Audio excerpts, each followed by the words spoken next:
Bem, pessoal, norovírus, né?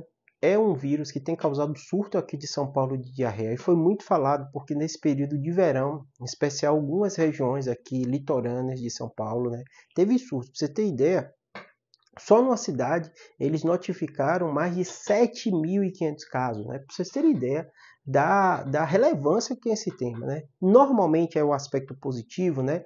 É um vírus que costuma ser autolimitado. Só para vocês terem ideia, é um vírus que foi identificado em 1968, né? Numa cidade chamada Norwalk, por isso que tem esse nome de norovírus, né? Por causa da cidade onde foi identificado pela primeira vez.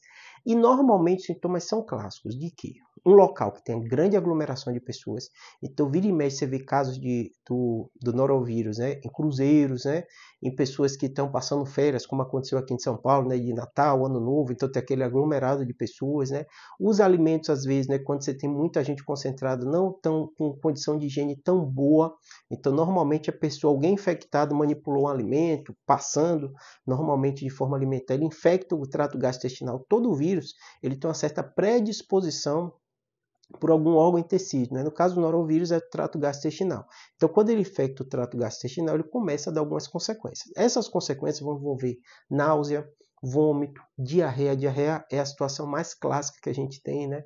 Muitos pacientes têm aumento de gases, dores abdominais, né? Ele sente uma prostração, ele sente uma fraqueza. Normalmente é uma doença limitada de 3, 4 dias, com um cuidado muito grande para a população pediátrica e população idosa, que é muito sensível a desidratação especificamente, né? Então tem que sim tomar muita água, hidratar bastante, continuar sua alimentação, porque pode ter uma depressão também, como você está com esse mal-estar, você não se alimenta direito, seu sistema imunológico fica pior, a doença se agrava mais ainda. E ficar atento a sinais de alerta, né? Ficou mais prostrado, ficou mais quietinho, tem que procurar ajuda sim. Então, um aspecto muito, muito relevante quando a gente fala do norovírus é esse aspecto de perceber os sinais de alerta. Não existe vacina específica, né? Não tem nenhum tipo de tratamento específico, geralmente essa medida suportiva nesses dias. Idoso e criança vai ficar muito mais atento, né? Vacina não existe. Para vocês terem ideia da relevância do tema, né? Quando falamos dos Estados Unidos, a gente fala de milhões de casos todos os anos nos Estados Unidos, segundo o CDC. Então, é uma doença que a gente conhece, uma doença antiga, 1968, uma doença